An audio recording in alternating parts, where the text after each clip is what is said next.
Hello there, we're live coming from our studios here in Kokomlemle on digital address GA0992539. It's your home of fearless, credible and independent journalism. Our lead stories this hour. Defense Minister assures of punishment for rampaging soldiers on the street of Wa who brutalized civilians, saying victims will be cared for as a parliamentary probe begins. We catalogue similar recent incidences involving military and multiple gunshots as we assess a military high command meeting with traditional leaders in the Upper West region. And Chief Imam is calling on residents of Ejura to exercise restraint as a three-member committee works to unravel the cause of the shooting incident that resulted in the death of two persons. 3 days since the incident, we are live on the ground as Vice President Dr. Mahmoud Baumia and the Chief Imam Sheikh Nuhu Sharibu to visit the bereaved families and surviving victims. A passionate appeal by scrap dealers at Agbogloshi Market for a new site after their former yard was torn down in Thursday's decongestion exercise. Even give us 3 or 4 days for us to be able to clear our goods. Where does we're not going? We are ready to go. Now he said he has given us a land. Where is the land? We want Ajogotuku. There's no place for scrap dealers. We're back on the grounds as Joint Military and Police Task Force supervise the clearing of the debris. Also, some news just coming in. Government has confirmed that the Delta variant of COVID-19 has now been recorded in the Ghanaian community. And the Pulse is brought to you by Global Communities Dignilu, affordable, safe sanitation. To join us on DSTV 421 Go TV, we're on 144. We're streaming live on YouTube and on our social media handles. My name is Gifty Andopia. This is the Pulse. Please be my guest.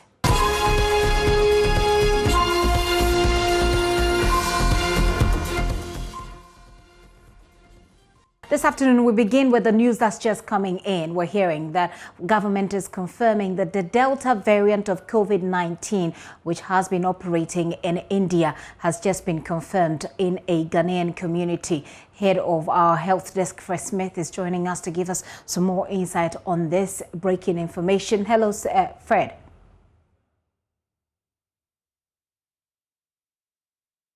Hello, Fred. Yeah, hi, Gifty. Fred, do give us an idea. What is government saying at this point? What do we know? Well, the Ministry of Information is just announcing that at 10 a.m. today, the COVID-19 task force has been advised by the Ghana Health Service that the Delta variant of SARS-CoV-2 COVID-19 has been recorded within a community in Ghana, and that this was done in the latest round of genomic sequencing of the virus. The relevant agencies, the announcement says, have been given the necessary information and are taking steps to ensure that the spread is contained. The positive persons, according to the statement, are in good health, and that the task force, it says, will provide further details in the afternoon of Sunday, 4th of July, 2021. And they have advice for the general public. They're saying that the public is advised to adhere strictly to the COVID preventive etiquette while going about their permitted activities. And Gifty, the information we have at the moment is that the officials, health officials and the task force are currently locked in a meeting trying to understand how to contain the new variant of the virus as it spread into the community as we speak now. Our information, which has not been confirmed so far by government yet, is that a school, a very prominent school in Accra, is where about 100 of the students have tested positive for this new variant of the virus.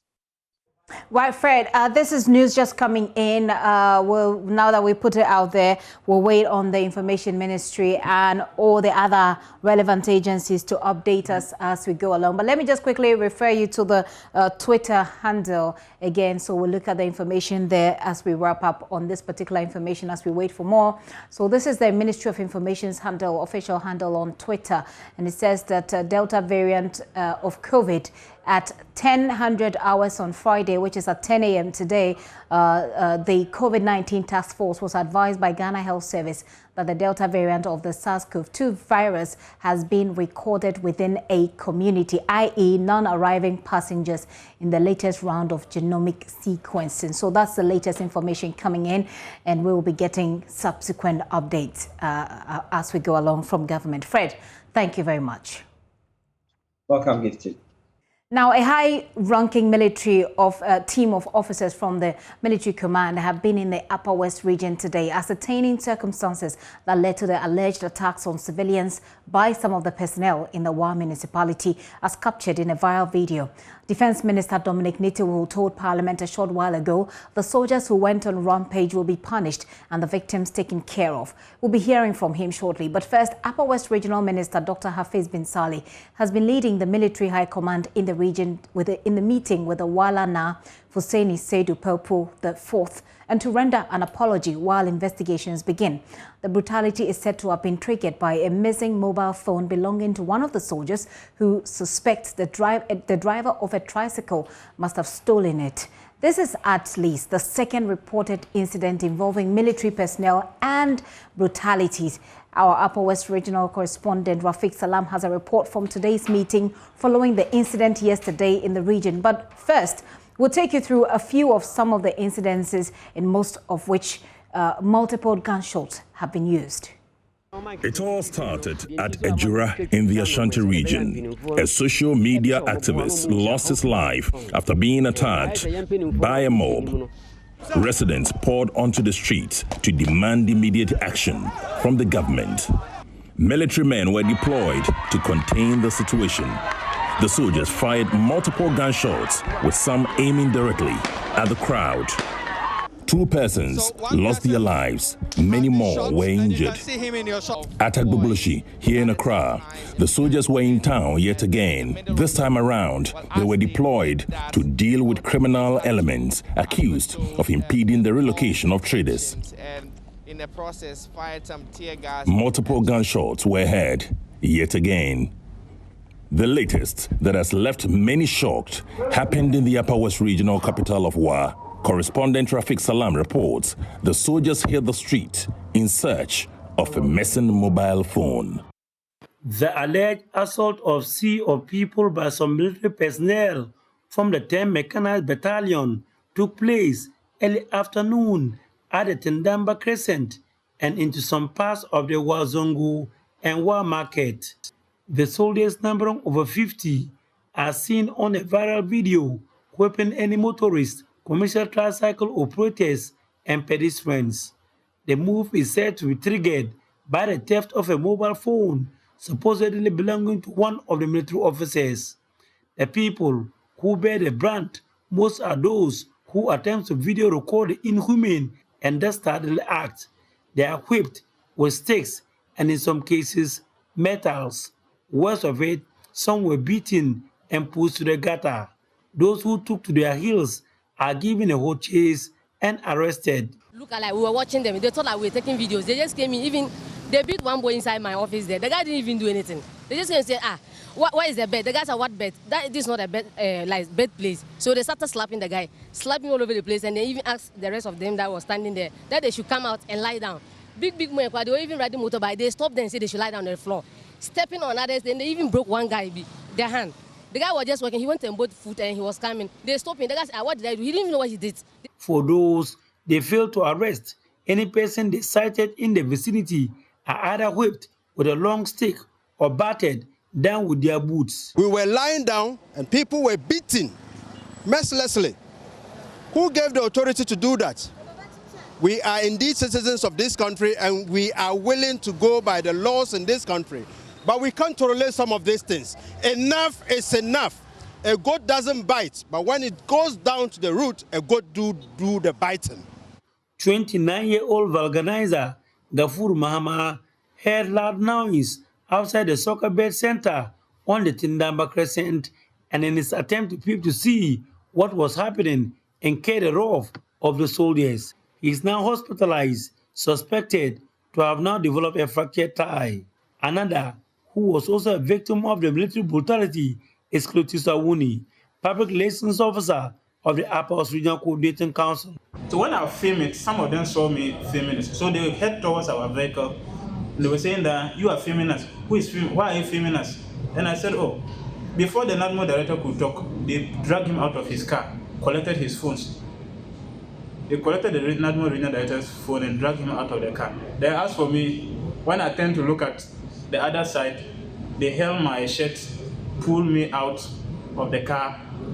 And when they pulled me out, they were asking me, I'm the one videoing them. Before I could realize, they kept some object, hit my head 3 times on the head, and another one hit from behind. Upper West Regional Minister Dr. Hafiz bin Sali held an emergency Brexit meeting to look into the issue. Ejura called for cool heads while they look into the matter. He disclosed that 5 top officers from the Military High Command will be in the region on Friday morning to resolve the issue.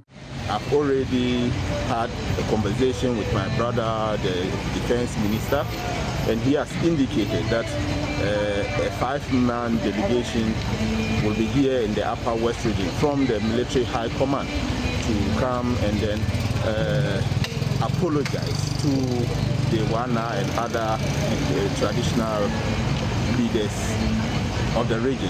Are we going to have investigations into this issue? The military and the culprits found out? Yes, the military will institute investigation into the issue, and they have assured me that those who be found culpable will be dealt with. Reporting for JoyNews, Rafiq Salam. Wah.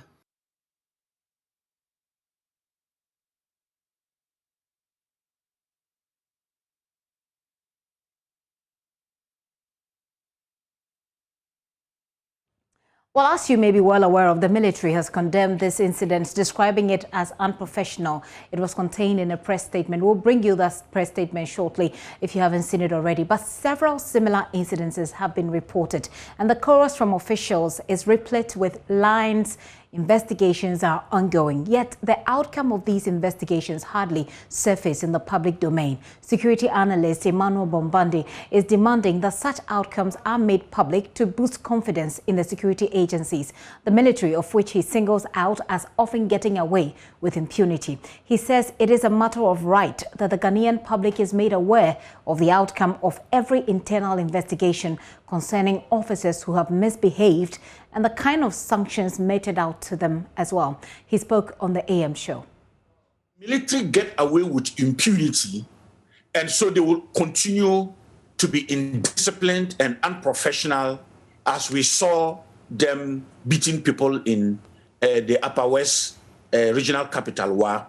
I say this because when Ghanaians were horrified to see the military shoot on civilians in Techiman South, the military said they were going to investigate and deal with the circumstances that led to the killing of innocent, or let me put it, Ghanaians who were agitating around issues related to elections. What happened to their own actions of internal investigations? And so one would immediately concede that whatever they decide to do, the public has the right to know the internal disciplinary measures they will take. And not just to say it is going to be internal and they have taken actions against the perpetrators of these abuses and it ends there. Ghanaians would have a right to know what exactly happened.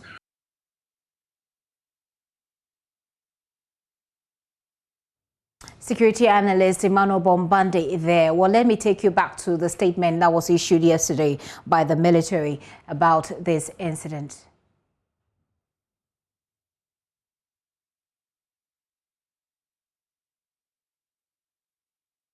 And of course, you see that is issued by the military. It says soldiers involved in the disturbances at Wa to be disciplined. The attention of the military high command has been drawn to a video which has gone viral. In this video, some soldiers based in Wa, the regional capital of the Upper West region, are seen molesting civilians in the city without any provocation.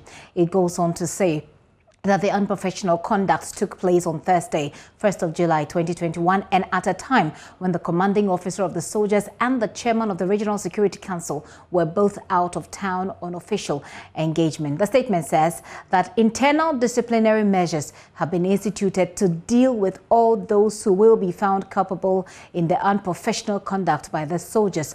In view of the seriousness of the matter, the Chief of the Army Staff is leading a high-powered military delegation to Wa to meet the traditional and opinion leaders and to find an amicable way of resolving this unfortunate incident. The statement goes on to say that the delegation will also explore means to assuage the anger of the people and promote good neighborliness. The Ghana Armed Forces once again wishes to assure the people of Wa and the general public that their safety is paramount at all times. As such, would not condone any unprofessional conduct by any member of the forces. And it is signed by Colonel Agui Kwashi, who is the Director of Public Relations for the Ghana Armed Forces there. Well, as you heard from Emmanuel Bombande, the outcomes of such investigations ought to be made public. Well, for Member of Parliament for Wa Central, Rashid Pelpo, the actions of the military are bizarre and untenable. It was bizarre. It was unacceptable. There was a situation nobody can explain, that people would be on their streets, walking peaceful from work to work, and were confronted, accosted, and beaten up by ravaging soldiers, their rights abused, some kicked, some beaten, thrown in gutters, and completely devastated, and people were injured, and it brought panic and fear into town. So this was something that nobody anticipated could happen, and we are very, very unhappy and disturbed by the military involvement in this and their decision to dehumanize people the way they did.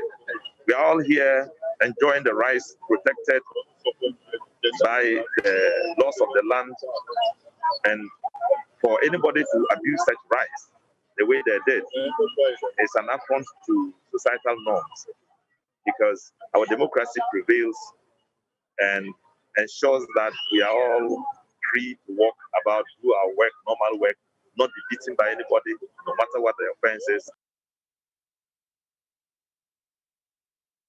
Rashid Pelpo is Member of Parliament for the area. Well, as I said also earlier, the Military High Command has been meeting with opinion leaders in Wa this morning. Rafiq Salam will bring us an update on what is happening so far. He's joining me via Zoom right now. Hello, Rafiq. Rafiq, run us through the outcome of today's meeting. How did it go? Kadri Ibrahim, Secretary to... Oh, right. Well, now we'll be talking to you shortly. Let me just get a sense of a wrap of what happened at this meeting today with Rafiq. Rafiq, are you there?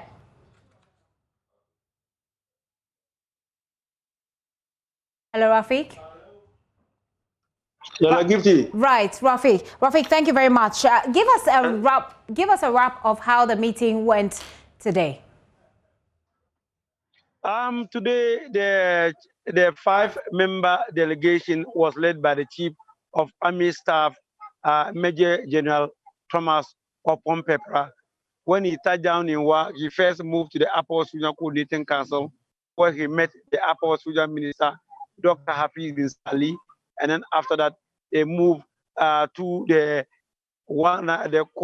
forecourt of the One House Palace, where they met the overlord of the Wala Kingdom, and also some prominent members of the Walo community, including the Yerana and the Upper West Regional Chief Imam. And there are also some leaders from some sections in Wa, and also the religious groups were also invited to the meeting. And so after that, Na Kadri, he spoke on behalf of the overlord of the water transitional area. He spoke about yesterday's incident, who they think that it was a dastardly act, it was callous, and so they want that those perpetrators should be brought to book.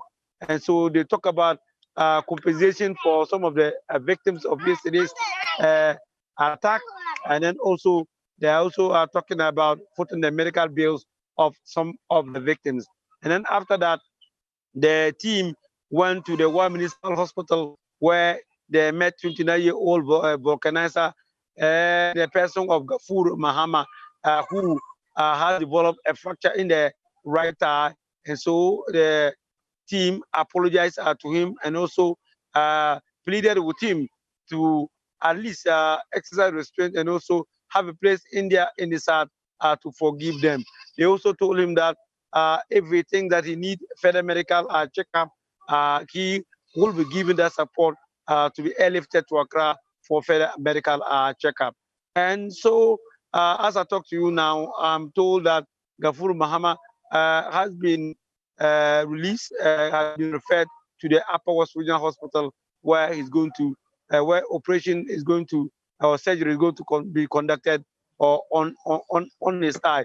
And so, as I talk to you now, he's currently speaking with the personnel of the 10 Mechanized Battalion, who allegedly went on the rampage and beat everybody they saw on site. And so the Major General is saying that he will not go to back to Accra unless those people who are found culpable, who did the act yesterday, are found. And so currently, it's a closed-door meeting at the barracks going on. Well, Rafiq, let's bring your report to our viewers, after which I'll be engaging Kadri Ibrahim, who is spokesperson for the Walana, as well as Cletus Awuni, who himself is a victim. We'll find out the assessment of this particular meeting from their perspective as victim and, of course, as traditional leaders. Here is a report that Rafiq Salam put together from today's meeting earlier. The visit of the 5-man high-powered delegation led by the Chief of Army Staff, Major General Thomas Opon-Pepra, is to kill 2 birds with 1 stone, to apologize to the people and assure residents that those found culpable will be severely dealt with. He first met the Upper West Regional Minister, Dr. Hafiz bin Sali, at his office before rolling out to the One House Palace, where he met the overlord of the Wala traditional area, Naf Hussein Seri Pilipo IV, and some opinion leaders in the Wala municipality. The Wala community is still shocked to the marrow and yet to come to terms with Thursday's brutalities visited on them by over 5 dozen soldiers who broke loose from the 10 Mechanized Battalion barracks, went on the rampage and beating any person seen on sight without being provoked. Jimpena Kadri Ibrahim speaks for the Wala overlord. While a veritable beacon of peace in the country was suddenly thrown into a state of panic as rampaging men in uniform pounced on unarmed and unsuspecting civilians and pummeled some into pulp. The act was as dastardly as it was unacceptable. The Wala overlord demands that those who committed the heinous act should be severely punished, the medical bills of the victims taken care of by the military high command. The events of yesterday constitute a breach of mutual trust and respect we had for each other, and the only damage repair we can accept is if the men dragging the reputation of the noble profession of the military into disrepute are fished out and appropriately punished without delay. Nothing less. We also expect a form of compensation packages for those who suffered serious atrocities under their hands. Major General Opon-Pepra noted that the military high command has lots of reverence for the people of the Upper West region and has committed lots of resources for the safety of the people, and therefore not happy with the behavior of the misguided elements in their fold. We have, as you said, been living in harmony. It's rather unfortunate that soldiers who went for training and just passed out and reported only about 4 days ago, Your Excellency, on behalf of the Military High Command, please accept our sincere apology. And I want to assure you from today, this will not happen again. Never. The Chief of Army Staff, Major General Opon Pepra, assured the people of the Upper West region that they are going to fish out all the soldiers who were involved in that dastardly act. He stated that they are not going to allow any miscreant in the military to spoil the golden relationship that they have with the people of the Upper West region. That we are going to fish out today all those who were involved in this and exact the maximum punishment according to our Code of Service Discipline. Because we will not allow a few to destroy this golden relationship that exists between the good people of this area and the military. I want to assure you that we are here for your protection and nothing else. The Chief of Army Staff later visited one of the victims, 29-year-old vulcanizer Gafur Mahama, who developed a fractured thigh, to apologize to him and assured him of supporting him to recover.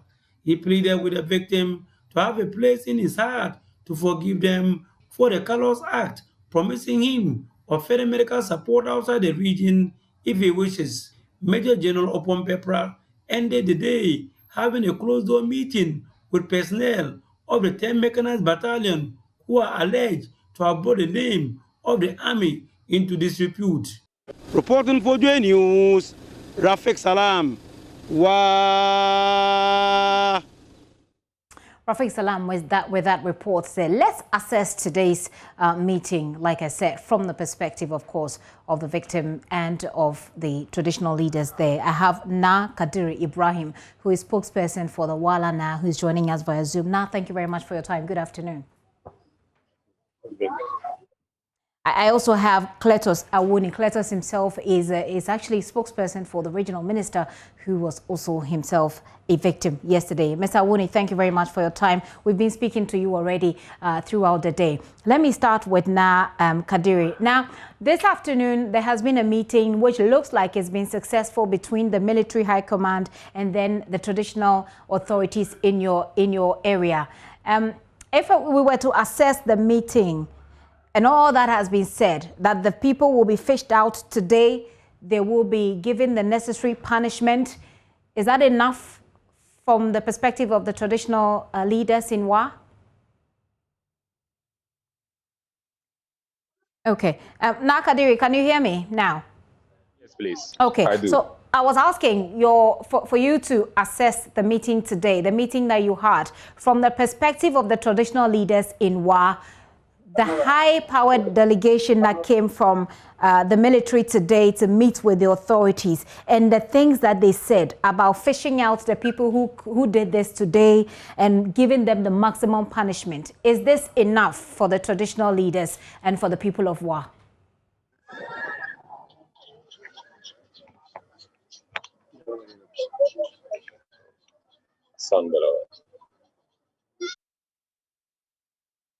Speak. Okay, let's try and reposition Na Kadiri, who speaks for the Wala Na there. But Cletus, you are in a very interesting position. Like I said, we've been talking to you this morning, but this time we're talking to you after this meeting. At this meeting, a lot of things have been said. You are a victim. You were beaten up yesterday. You speak for the Regional Coordinating Council, by the way. Is this meeting and the things that have been said there, are they enough for you? Thank you very much. I think you just corrected yourself. I wanted to correct that I am the PRO for the Upper West Regional Coordinating Council, yes. and not for the regional minister. Very well. Thank you. Thank you very much. I think I could be sorry for not joining you on Zoom. I'm currently at the hospital now, so I couldn't join you via Zoom. I think the meetings that were held since last night up to now is very fruitful. And I think the outcome of the meetings were good. The Chief of Army staff came over and we had some meetings with them. I think the regional minister, who is the chairman of RESEC, has registered his displeasure on the incident that happened and actually told them that they pray this shouldn't happen again in the region. I think he called on agents and quick disciplinary actions to be taken against these people who are involved, these military men who were involved in this brutality. So, all in all, the Chief of Army Staff has given his assurance.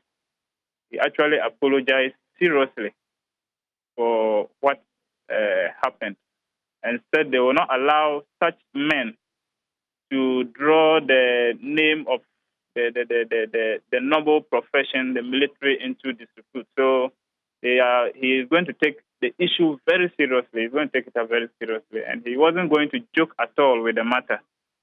So that is the assurance he has given, and he assured that right from today, actions will begin. I want to find out when he says action, when he says we will fish them out and punish them, what are your expectations? I mean, if you could list them for me categorically, what you expect. Do you expect that these people will be named? You expect that the outcome of this, disciplinary process will be made public, which is what security analysts are calling for, as what will break the impunity? Or do you expect that once he has said it, it will be done and life goes on? Oh, yes, I believe once he has said it, actions will be taken seriously. And we are equally monitoring the situation.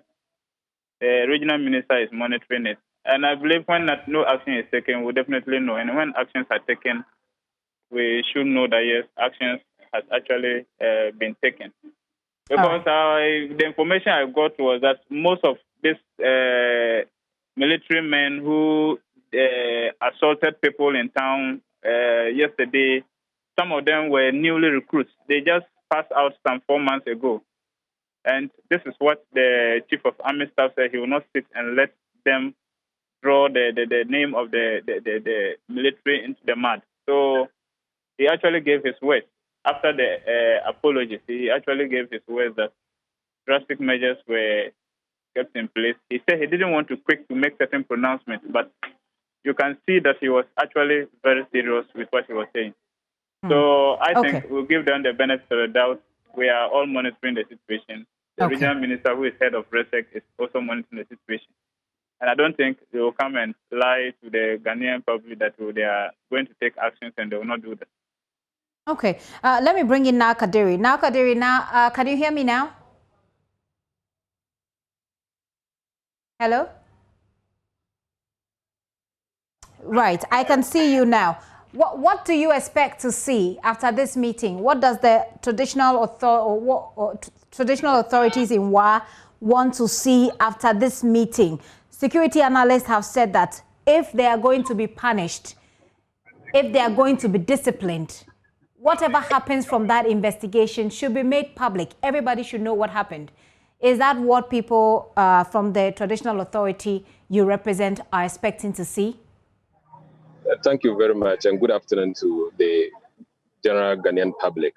I think the traditional authorities in WA, for that matter, His Majesty the Overlord of the traditional area, Wana Hussein State of the Fourth, clearly identifies of this position of the security analyst, that at the end of the day, whatever sanctions are to be put in place should be made public. That we are all in Ghana here, and I'm sure we are all aware of this common adage that actions speak louder than words. And so if actions truly speak louder than words, we want to see that from the military high command with respect to this incident.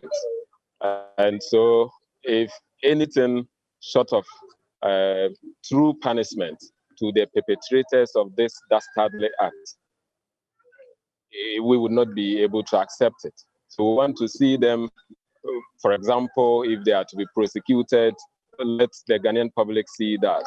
If they are to be handed down any severe punishments, let the Ghanaian public be aware, not just the people of Wa, not just the people of Upper West region, but the generality of the Ghanaian population should be made aware of whatever is the outcome of investigations into this dastardly act that was committed against civilians of the Wala population by unscrupulous men of the military yesterday. Did they give you any timelines within which they will be conducting this disciplinary investigation and disciplinary action? Unfortunately, not as we were told by the Chief of Army Staff at the Palace of the Overlord. No timelines were given, but we want to trust.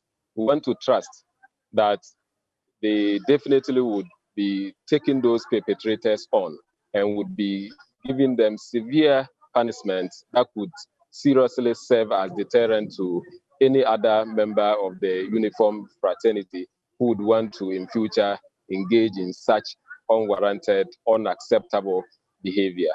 I'll take your final word, but let me just wrap up with you. The Army Chief is asking for you to find a place, for people like you, the victims, to find a place in your heart to forgive them so that together you can live peacefully. With what has happened, have you forgiven them? Oh, yes. We have had a very good relationship with the military over the past. So we just have to forgive them, and then we move on. Once justice is served, I think all wounds will be healed.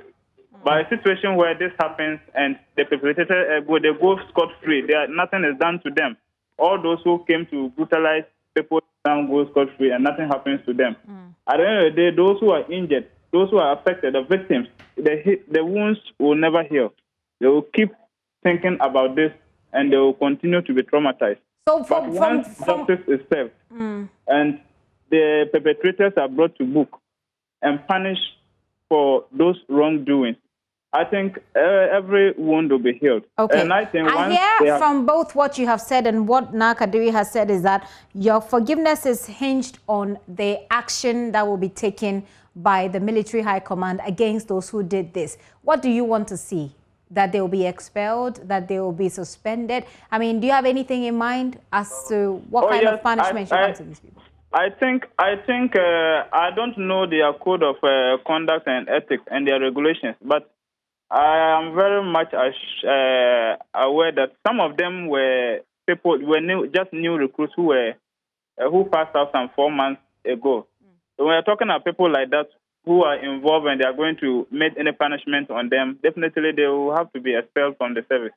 You expect that they will be expelled from the service? There are such kind of punishment that will be given, but they have their own regulations and they know the kind of punishment they will give to them.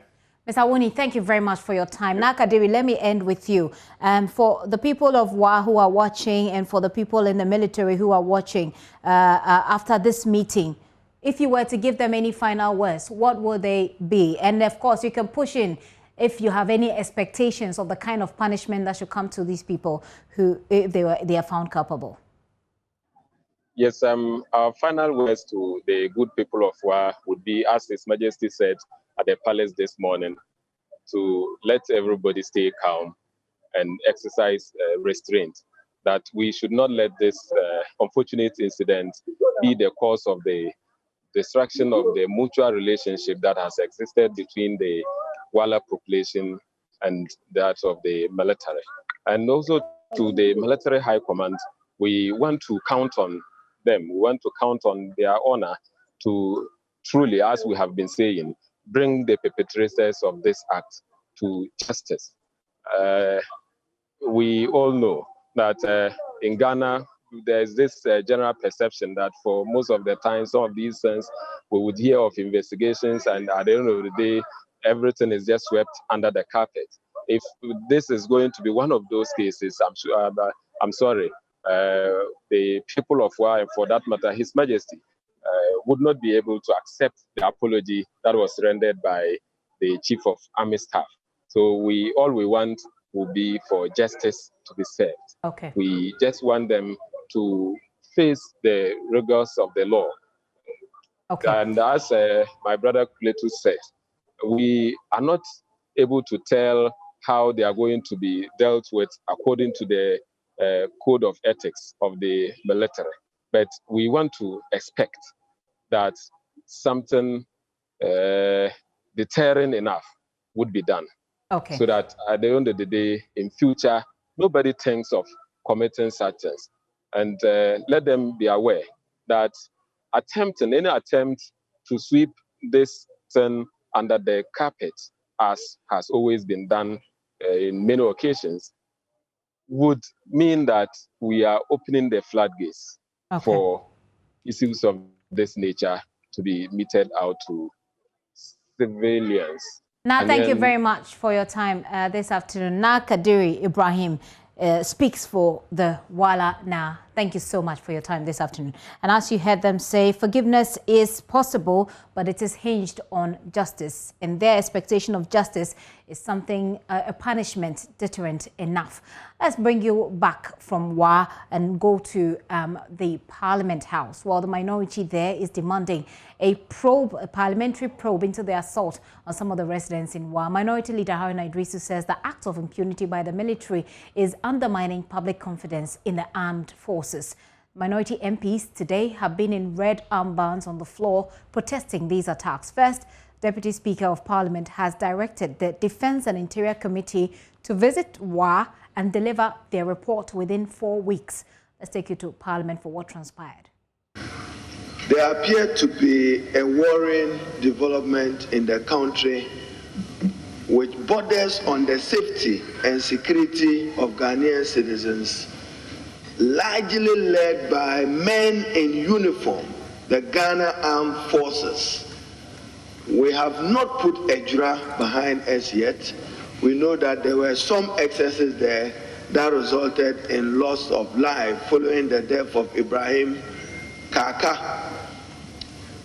And then, Mr. Speaker, only yesterday, as I watched some developments in Wa, a very peaceful city in our country, and there is indication that military-civil relations is at its lowest ebb, and the undermine is led by men and women of the Ghana Armed Forces. I understand that a civilian probably snatched the phone of a man who was a mufti. Then subsequently, the military mobilized to the ring road leading to the Kejetia in Wa. Mr. Speaker, I didn't know there is a road called Kejetia in Wa. So there's a ring road in Wa which leads to Kejetia. And you could see men of the Ghana Armed Forces beating and humiliating Ghanaian civilians. The rights and freedoms of those Ghanaians are guaranteed under the 1992 Constitution. Whatever grievances any member of the Ghana Armed Forces has, we are a country governed by law. They cannot continue to take the laws into their hands. We will not accept a state of normlessness in this country, a state of lawlessness led by men in uniform. Mr. Speaker, what is important is that it is not just for those who were beaten. I understand that one person got his leg fractured, and many have been hospitalized, many have been injured. Mr. Speaker, is the fear and panic created in the society, which hitherto is a peaceful society. What kind of relationship is the Ghana Armed Forces wanting to have with the civil population of Ghana? And don't forget, your uniform and your number of ammunitions will not be enough to contain a civilian rejection that enough is enough.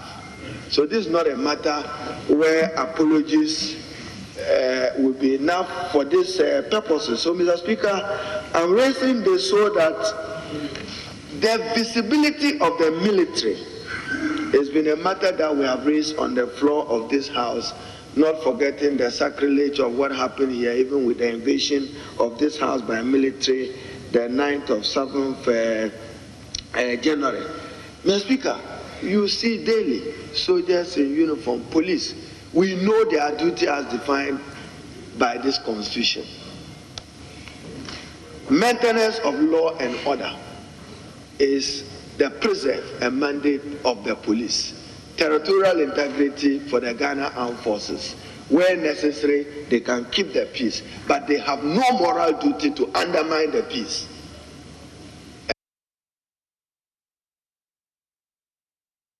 Parliament, and then we got ourselves cocooned in the facility pursuing some business. And I didn't come out until after 12:30 a.m. Today. So the issue that the leader of the minority is raising, unknown to me, I heard from him when we had the pre-sitting meeting this morning. Otherwise, I had not heard at all. I had not witnessed it. The Speaker, as I said, we got ourselves trapped in a room pursuing some other business. So this might have happened on my blind side.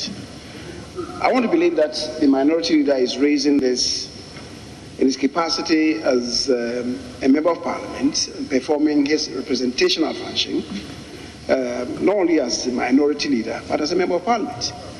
The Speaker is talking to matters that, as we heard him, occurred in WA. The member for WA is not in the chamber. But I want to believe that the minority leader is adequately and sufficiently informed about the matter he's speaking to. And I think the statement can be accommodated under Order 72, which relates to matters of urgent public importance.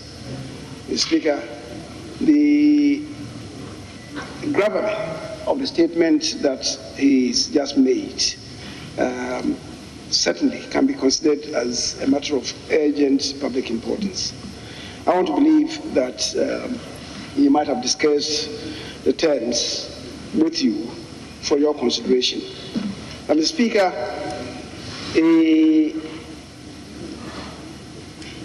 our orders provide that when such a statement is made, it shall be commented on by honorable colleagues for a limited duration of time. I'm happy that the minority leader ended on the note that the Speaker may refer further investigation of this matter to the Committee on Defense and Interior. I think it's most appropriate, because for now, the minority leader is not feeding us with the full particulars of the incident. And I'm not too sure that any of us will be sufficiently close with the facts of the matter. We may be indulging in speculations if we begin to comment, which may not do justice to the issue at stake. The leader is telling us about lawlessness that is being led by the military. The statement that he himself made was to the effect that somebody snatched a phone from a man in Mufti. It does appear that that man in Mufti perhaps was a military person, and that attracted the response. The Speaker, we must admit to ourselves that there's creeping lawlessness, I wouldn't say led by the military, but led by us, civilians, by citizens of this country. Mr. Speaker, and we must own up to that. That increasingly we are seeing symptoms of discipline in society breaking down. And that cannot be happy news for anybody. We talk about what we see during electioneering campaign periods. Elections are over. And my colleague mentioned Kejetia. Kejetia is notorious for such activities. And whether Kejetia is in Wa or in Dunkwa or Kumasi. Kejetia, so many places have Kejetia. Dunkwa has Kejetia. And when we go there, live in the evening is not sound at all. All manner of pickpocketing going on there, just as happens in Kejetia in Kumasi or Kejetia in Wa. Mr. Speaker, we must live up to our responsibilities. And I believe the security forces, especially the police, must be much more up and doing to respond timeously to these developments. I got wind of the matter whilst I was in Parliament here yesterday in the evening. I quickly called both the regional minister who was in Accra but on the way to Wa, and also the commanding officer of the unit to find out exactly what the issues were and whether they had officially asked the military to go to town, which they said no. Mr. Speaker, I also got in touch with a member of Parliament for Wa Central, Dr. Rashid Pelpo, who was very helpful in trying for both of us to find a resolution immediately to quell the situation. And so I can report, Mr. Speaker, that yes, it's true. That incident happened yesterday. The military immediately issued a statement this morning condemning what has happened and promising to discipline the officers who did that.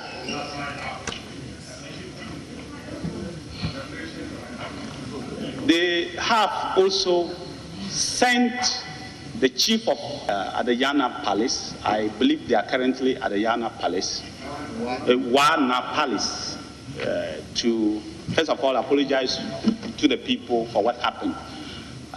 The militaries, my brief on the military is that they've had very good standing relationship with the people of Wa in particular, and the people have been very, very helpful in their fight against terrorism and all the things that have gone. So this incident to them is really unfortunate. It shouldn't have happened because one, it was not sanctioned by the regional minister.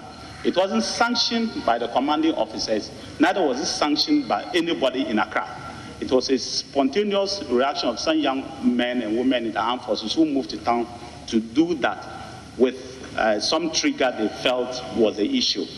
As the man said, he says that it's true that the trigger was that the military got a report from one of their colleagues that he was hijacked at a knife point in their yellow trucks and beaten, and his mobile phones and money seized.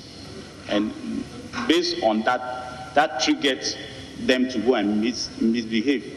So the military used these words that what they did was unprofessional conduct. If you look at the statement they released, they themselves accepted that it was an unprofessional conduct, and they are going to quickly discipline them. I met the CDS and my deputy and the military high command who were in Accra this morning over the incident as the chief of army staff was on his way to go and immediately make sure that there's no issue. Mr. Speaker, I will not stand in your way if Parliament decides to send a committee to go investigate.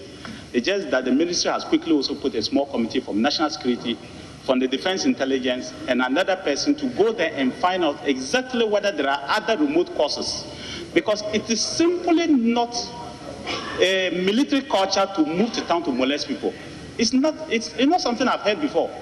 I know there are several incidents where military men have gone to town to do that, but it is all generated because of other factors.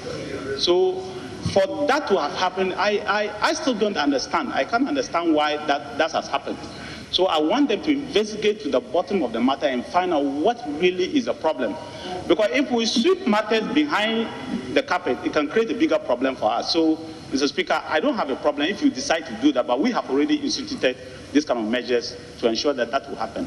The military will apologize to the people of Wa for that, and we have identified the people who have been hurt, and we will take care of them as well. The Committee on Defense and Interior to proceed to Wa to investigate, collect and collate the facts and report to the House within 4 weeks. And so direct. That's the direction given there. Let's now go to Parliament, where Joseph Opoku-Gakpo is joining me live now. Joseph, this is what happened in Parliament. Are the members of the team expected to move immediately? When are they supposed to go to war?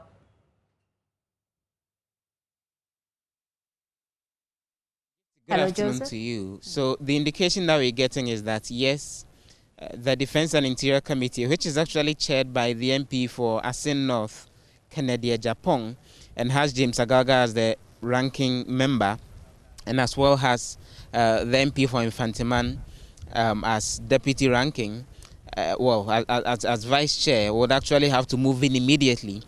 The interesting bit is that the majority leader, Saichi Mensah-Bonsu, had requested that the committee actually be given 2 weeks for them to go through the process and report back to the House with whatever they would find.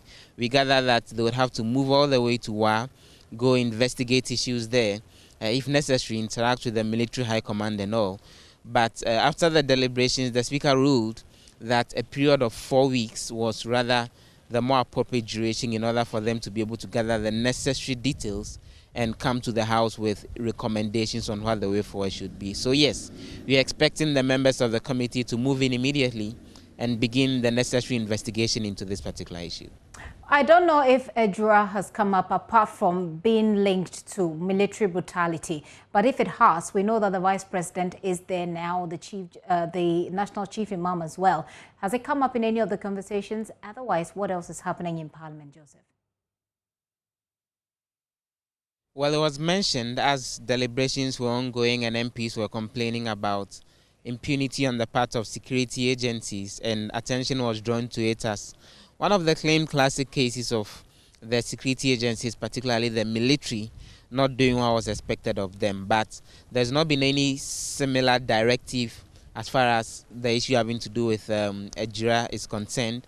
You recall that the minority has repeatedly criticized the idea of having a committee instead of a commission to look into this. But apart from the much attention that Ejura was given 2 days ago when the MP for the area, Brahma Mohammed, delivered a statement on the development there, and MPs made contributions, and there were condemnations and there were calls for action.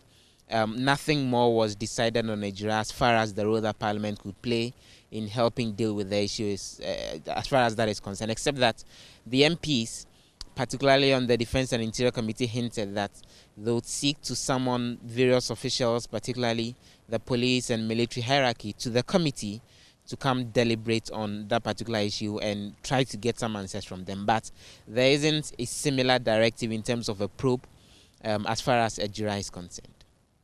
Well, Joseph, what else is happening in Parliament as we wrap up?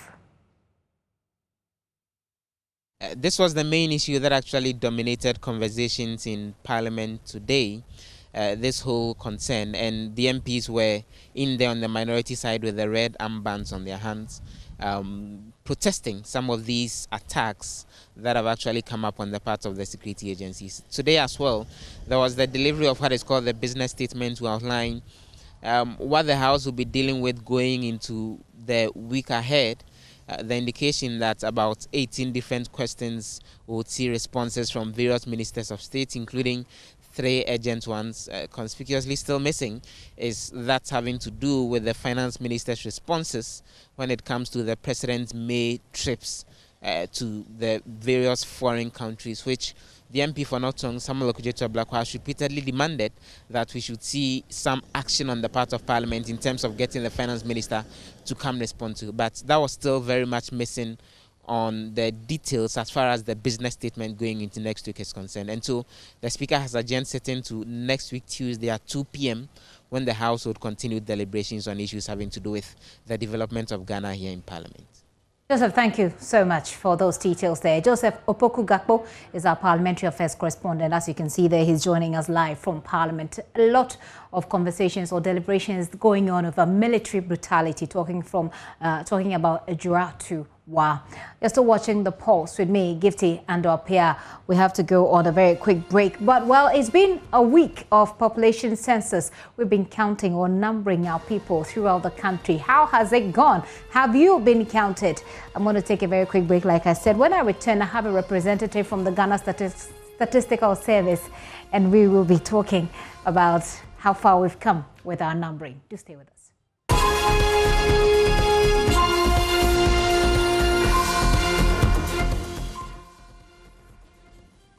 Welcome back to the show, and I thank you so much for staying with us. It's been a week since the population and housing census began. President Akufo-Addo and other important personalities have all been counted and have urged full participation of the populace. The population census again is expected to help shape policy and development in the nation's push for development. So how far have things gone? I have here in the studio to tell us Godwin O'Day. He's head of planning and analysis for the 2021 population and housing census. Ms. O'Day, thank you very much for O'Day JB.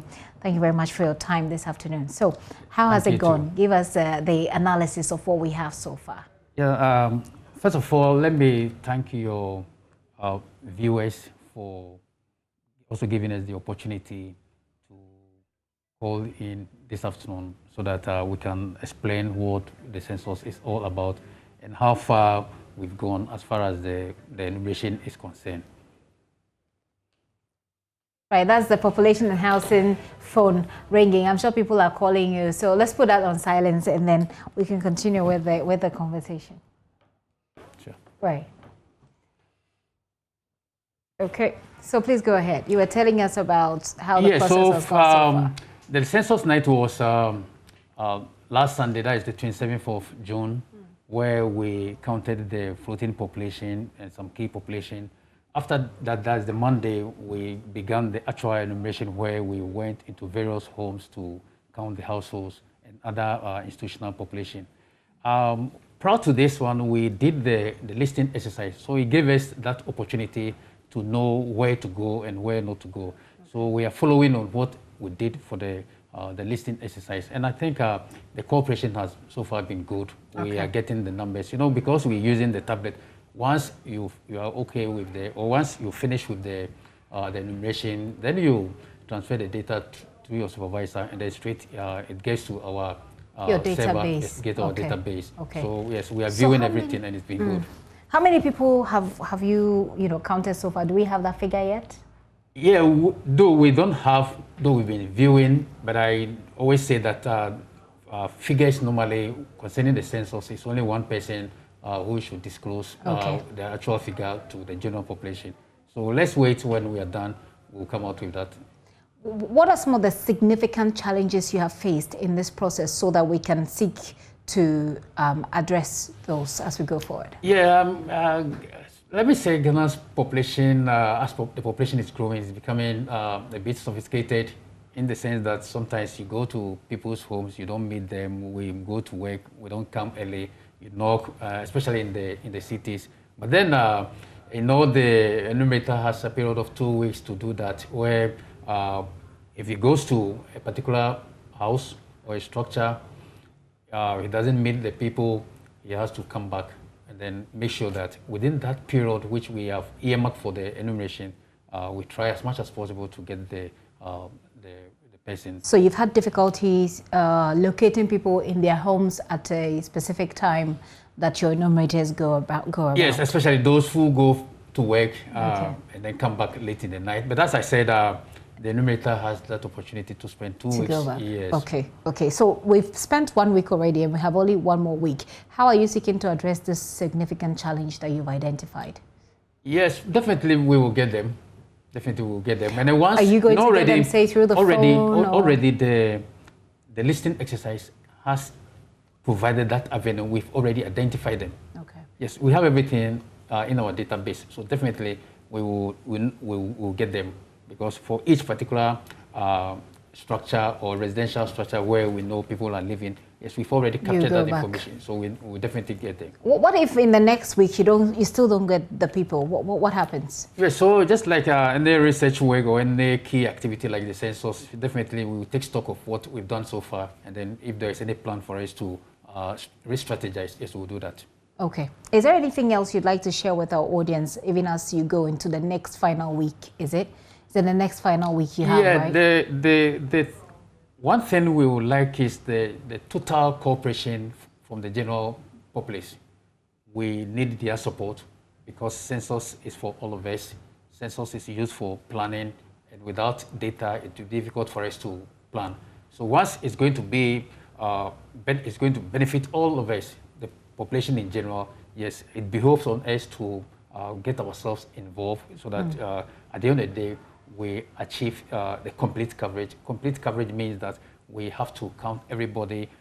Once you spend the census night, the 27th of June, once you are in Ghana, definitely we have to account for you. So when you account for the people who are in Ghana from the night of the census, what happens to so you separate the nationals from non-nationals?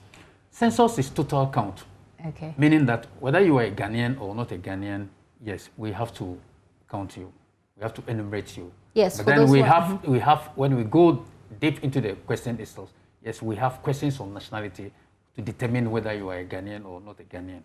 Okay. And if somebody says they are Ghanaian and what is the and they're actually not, how do enumerators find out? Yes. So for that particular one, we are not looking for any document. Nobody will go to a particular household and then ask for your document to indicate whether you are a Ghanaian or you're not a Ghanaian. We just pick the information as stated. And then you just move on with it. Yes. You have no way of verifying somebody's identity. No, we don't want to go deep. It's not your job. No, it's not our job. It's not your job. I see. Yes. Okay. But then before we do that, we explain the rationale behind everything. That is purely for what is called for statistical purposes. That we are doing this. Okay.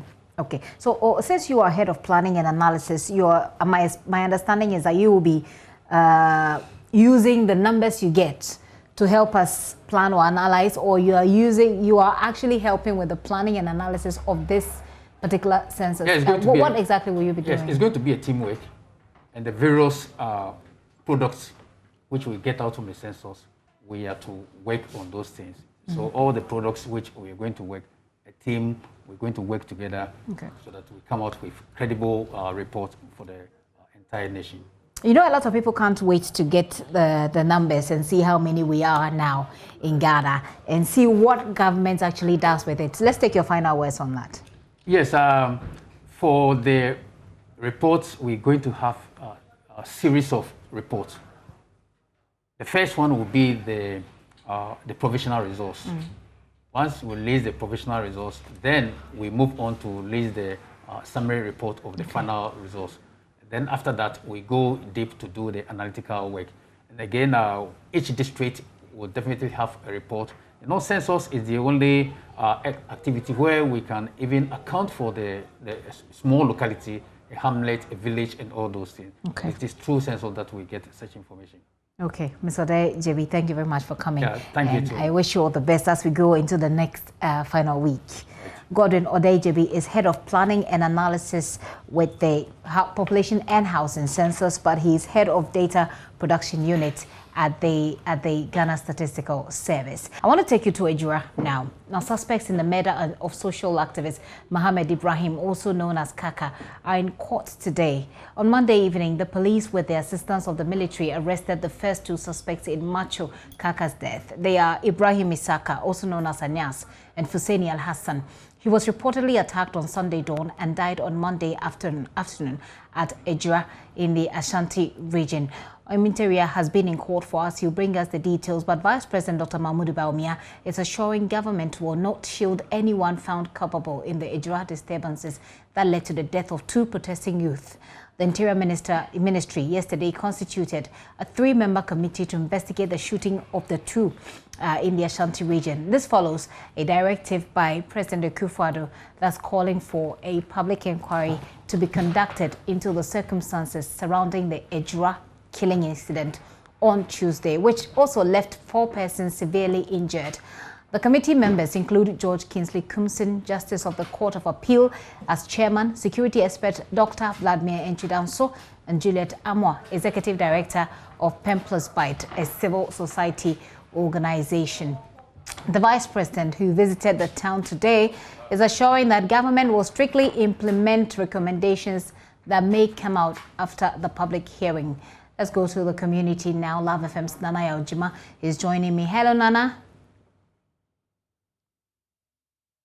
Nana, I hope you can hear me. Tell us about the Vice President's visit to the area. What has he been saying and how is it being accepted? So the people in Ejura today received the Vice President warmly, together with his entourage, which included the National Security Minister, Mr. Kandapa, and other officials from his office. And also, he was joined by Sheikh Nuhu Sharbutu, that's the National Chief Imam. And also, we had the Chief Imam going in there with his team. Now, the Vice President, on his behalf, the Ashanti Regional Minister, Simon Osei-Mensah, spoke for, says that they came to Ejura to find out how the incident actually happened and also commiserate with the family of the deceased and also assure them that the investigative committee that has been set up by government will do a diligent job and ensure that justice is served the people of Ejura. Now, families, all the three families who lost relatives were visited by the Chief Imam and also the Vice President. And the Vice President donated 20,000 cedis towards the barrier of all the three deceased. And also, the Chief Imam had his spokesperson granting the media an interview. And according to the spokesperson for the Chief Imam, Sheikh Arimiao Shaibu, the Chief Imam's office is expecting the people of Ejura to trust the committee to do a diligent job and ensure that justice is served them. He is particular about building a society that will not resort to violence in dealing with challenges or in ensuring that the interests of people are served. I understand that there are issues when it comes to where the committee will sit to do this work. Are they expected to do the work in Ejura, in Accra, or where? We made efforts to find out more about the committee, but the leadership of the team will not grant interview to the media on the ground. But the information we have now is that the committee will be speaking to persons within the community and all others who saw the incident happen or have any information that would be relevant in finding out what actually happened on the day. Nana, tell us also about the atmosphere in the town. I mean, what is the mood, given that the National Chief Imam and the Vice President have visited following this clash? The Ejura since yesterday has been very calm. People going about their normal duties. But today we had a number of people gathering in the mosque to welcome the Vice President and also take part of the Juma prayers, which had the Chief Imam and also the Vice President in attendance. But aside that, the place has been very calm. People are going about their normal duties. Nana, what else is there that we ought to know before we move away from you in Ejura? We know that the people who were arrested were taken to court today. I'm wondering if the families have reacted, if they have any response that you could share with us.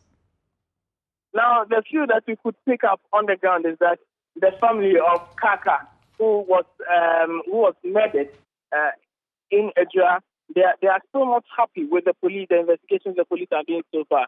Because according to the family, a brother of Kaka has been picked up, and he is one of the suspects in the case, and he was today in court. The family says they do not believe that the brother of Kaka will commit such crime. But the police assure them that they are doing investigations and they will make sure that perpetrators of the crime are brought to book. But for now, they should bear with them and allow the police to go about their duty.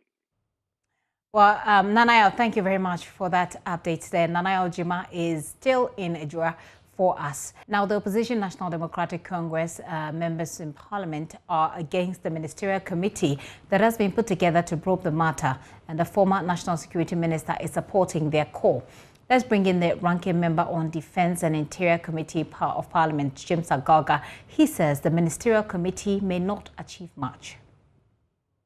I don't think they'll be able to do this within the space of 10 days. So these are some of the reasons why we kicked against the setting up of a ministerial committee. Be that as it may, I have seen the names that have been announced by the Minister for the Interior, Dr. Vladimir Chudanso, good friend of mine, an excellent academic. He is currently director in charge of academic affairs at the GAFC. I mean, he's a nice intellectual. I have no doubt about his integrity. Then we have Justice Kumsin. Justice Kumsin is the Justice of the Court of Appeal. I've appeared before him before in my private practice. Good judge.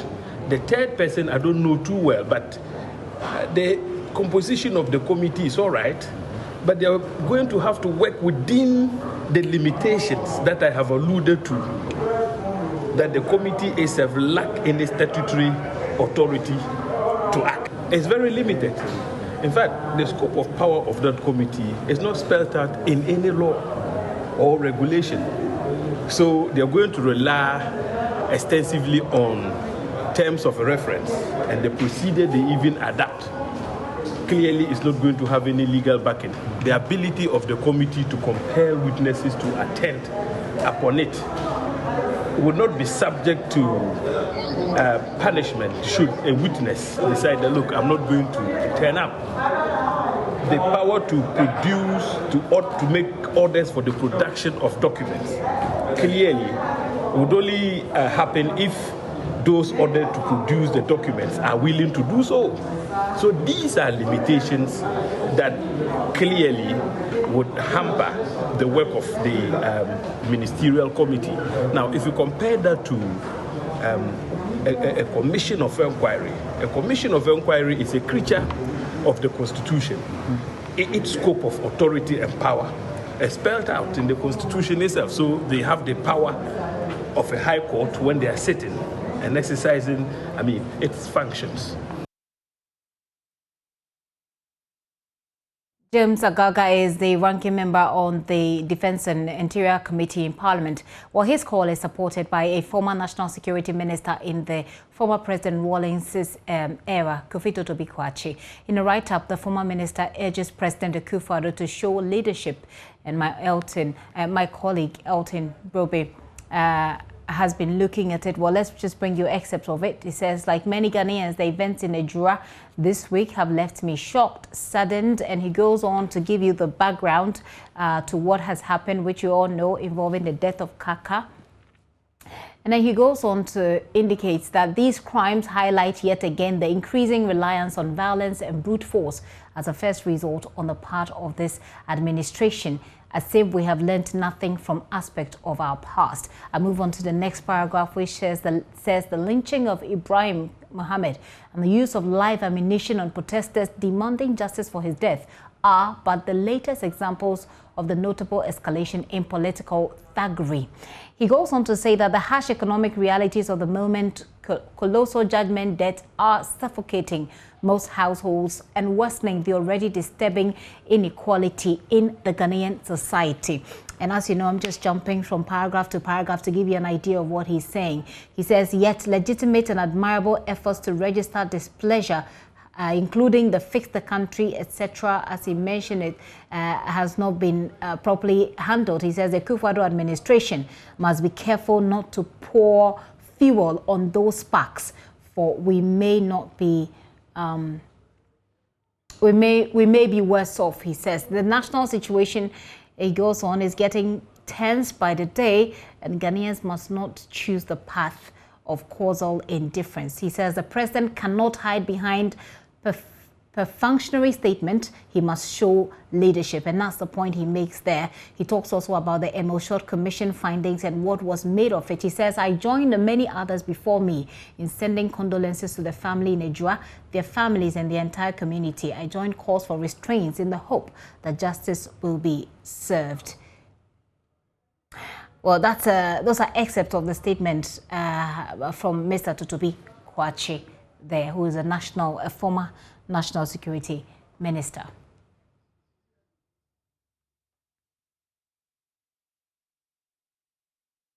Well, this afternoon, the coalition of civil society organizations have also issued a statement on what is happening, and it is the coalition of civil society organizations working towards the promotion of good governance, human rights and public accountability. Also pretty long one. I will take you through a few of the excerpts. So it begins with background again of what has happened on Tuesday, and the video on Tuesday in Ejura, and then the video that has gone viral. And it states that the coalition of civil society organizations working towards the promotion of good governance and human rights, blah blah blah, in Ghana express its deepest condolences to the families of the victims and wishes the injured speedy recovery. It says that we are appalled at this development and concerned that about the excessive and brutal use of force by security officers deployed to the area, particularly the firing of rounds of protesters who were only exercising their constitutional rights to protest the unsolved murder of their compatriot. It goes on to say, and I'm moving to the next two paragraphs, it says, we are also deeply troubled by the frequent deployment of the military in internal security matters of the country and urge the Commander-in-Chief of the Ghana Armed Forces and the national security hierarchy to reassess when and how to deploy military personnel by consultational design. The Ghana Police Service is responsible for the maintenance of internal security, and it should remain so until the need arises. And this is the final last but one paragraph. It says that while we commend the President for directing swift investigations into the matter, we are concerned that the use of the Interior Minister in conducting investigations into matters which involve agencies acting under the authority of the ministry may compromise the fairness and integrity of its findings. The Ministry of Interior, which may have been complicit in the handling of the unfortunate incident of Ejura, Sechedumase, cannot be judges in their own court. It is only proper that an independent body conduct investigations into the matter. So it makes the point that the Interior Minister, just the point that has been made by the minority in Parliament, that the Interior Ministry cannot be supervising this process. So that is a statement that has come, and let me finally give you the final paragraph. It says, as a follow-up to this statement, the coalition is working actively to secure a meeting with the government and the security hierarchy to engage on how best to manage the twin challenges of securing and policing the right to protect, as well as the use of army for policing work. We will keep the public informed. And you see the members of the coalition there, Ghana Anti-Corruption Coalition, Ghana Integrity Initiative, Ghana Center for Democratic Development, Africa Center for International Law and Accountability, Parliamentary News Africa, Media Foundation for West Africa, Africa Center for Energy Policy, Financial Accountability and Transparency Africa, and Citizens Movement Against Corruption. So that's a tall list for you there, essentially making the point that the Interior Ministry cannot be in charge of this probe. Well, this afternoon, the Greater Accra Scrap Dealers Association is appealing to government to provide an alternative spot for them to relocate. The Greater Accra Region Coordinating Council yesterday undertook a decongestion exercise at the Agbogboloshi Market, which saw onion sellers and other traders relocated to Ajen Kotoku after 16 years. Even though the RCC engaged the traders ahead of the relocation exercise, the scrap dealers say they were not part of that engagement. They want government to provide an alternative spot for them so they can relocate as well. Assistant Secretary of the Greater Accra Scrap Dealers Association, Salifu Salim, has been addressing a press conference today. Central one of the officials is here. She was a lady, and she came and told us that we are inside. So I told her, what is going on?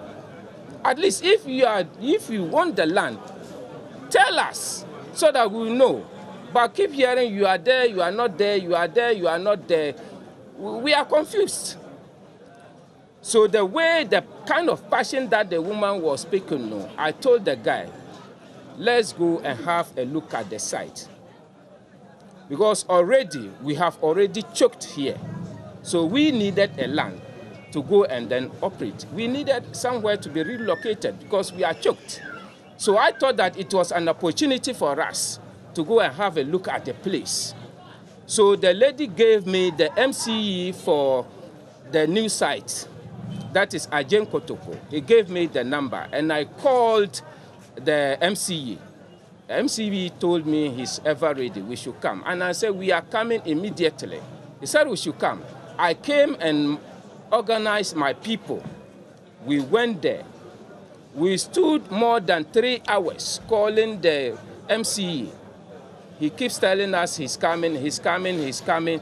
Till later, he asked the assemblyman there to come and meet us. When the assemblyman came, he took us to a parcel of land. If you look at the size of that land, it's not even up to quarter of what we are occupying. And the assemblyman told us that we are not even for the whole place. They are going to show us some portion. And I told the assemblyman, do you know the scrap yard? He said no. And I told him, we are more than the number, the size that you are giving us. Even if you are giving the whole size to the scrap yard, it can't be. And the assemblyman insisted that they have instructed him to cut some portion for us. So we're having banter with the assemblyman.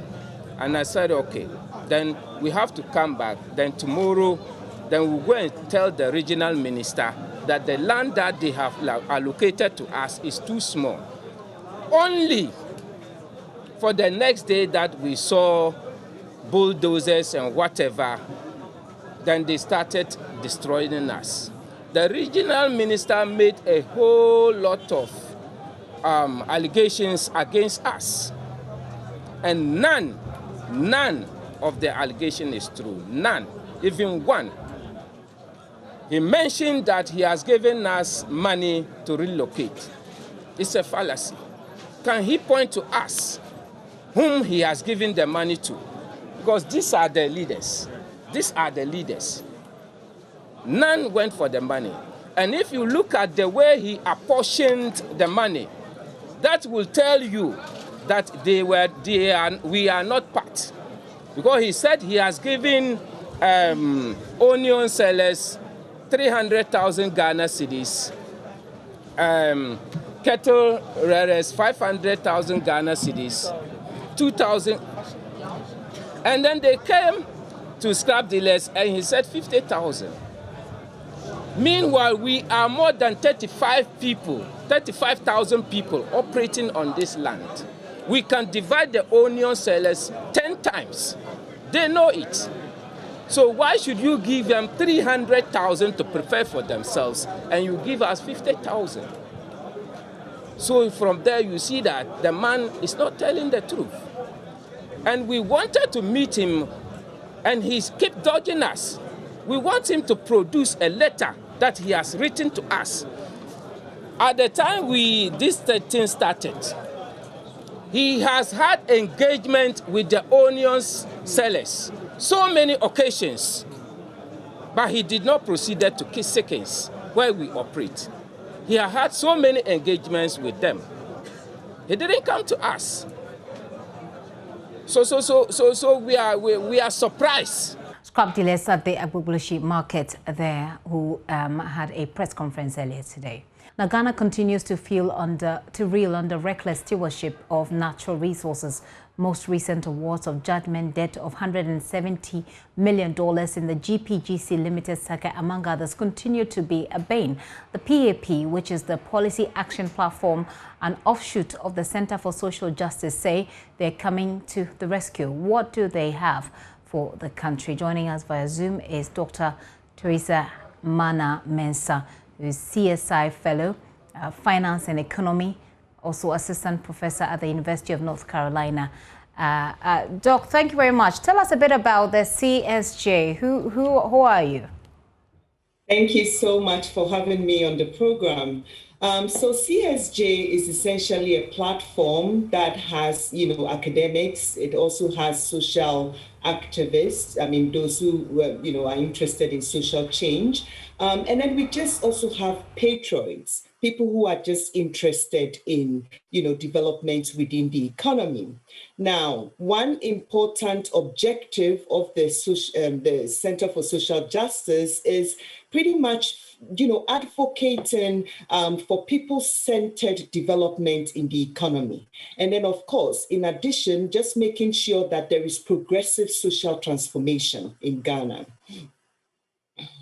So let's take a look at you've given us a brief of the objective, but what does the CSJ actually want to achieve, looking at the management of the country's resources, to be specific? Thank you so much. Again, remember that I mentioned that one of our objectives is that we want people-centered development within the economy. And so in the case of judgment debt, the goal for the center had been to evaluate the amount of judgment debt that has gone to waste. That is what I would say. I mean, if you look at the issues at stake, issues related to negligence or, illegal abrogation of contracts, or when you look at corrupt activities that have been involved in some of these judgment debt, it all goes to show the extent to which some inaction or actions by our public officials do contribute to waste of resources that could have otherwise been, utilized elsewhere to promote development within our economy.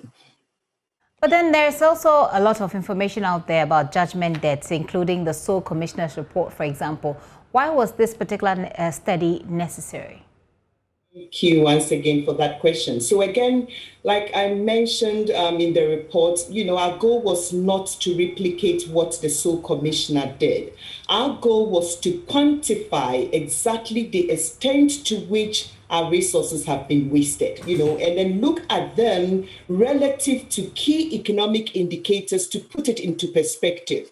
And then again, to examine, okay, what could have been done with these resources? So that was the goal. We wanted to understand the extent of waste that has gone on. What you would hear normally in the news about, the judgment debt will probably indicate one example, and it wouldn't highlight, what is really going on in the background in relation to other things that are in addition to what we see just, on one particular case. And so we thought that we needed a comprehensive analysis to get a sense of the actual value of what has gone to waste. And then again, bring the attention of our current government to this issue, and then try to get a resolution to it and put a stop to it.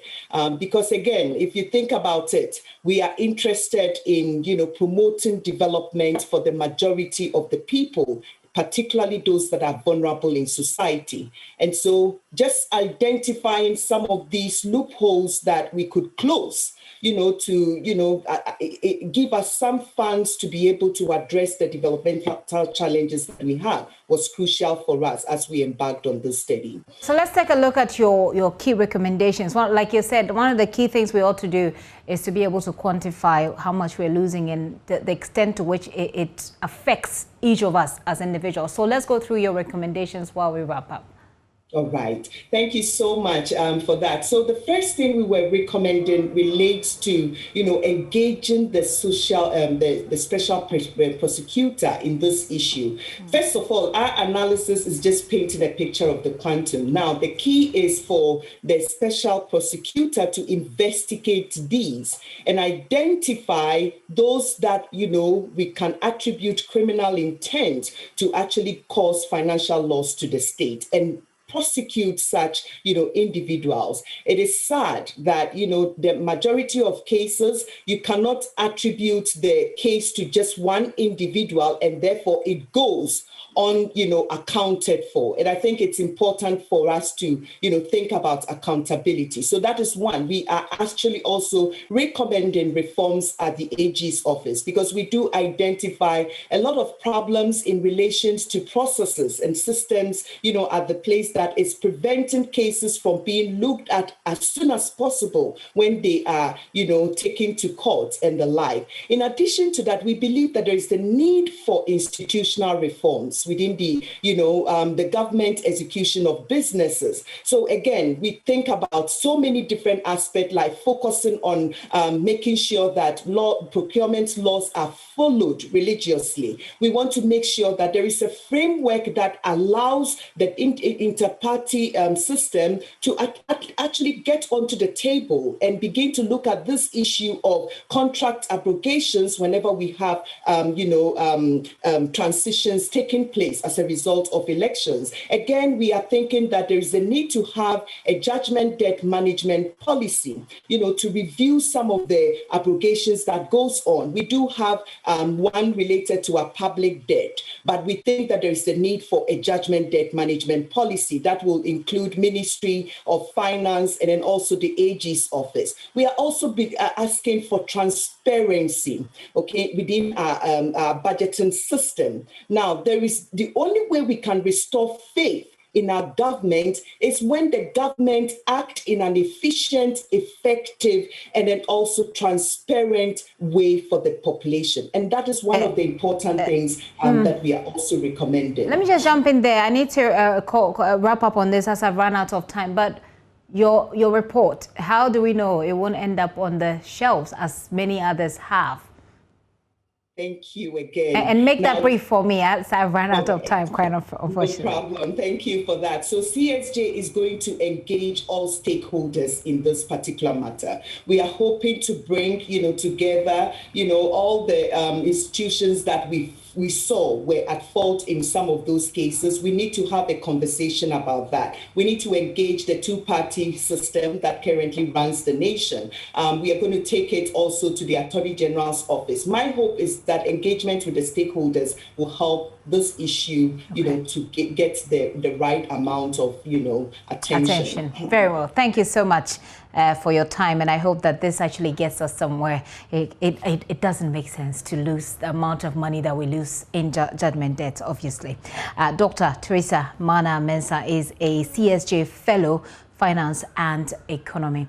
You're watching The Pulse with me, Gifty and Opia. A quick break. We'll be right back. Do stay.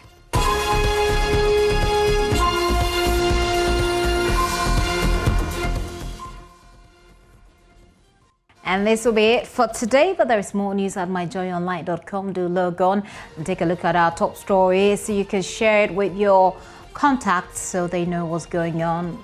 Live stream of the grand finale of the 2021 edition of Love FM High School Debate also ongoing right now. You want to take a part, take your time and be a part of it. My name is Gifty Andopia.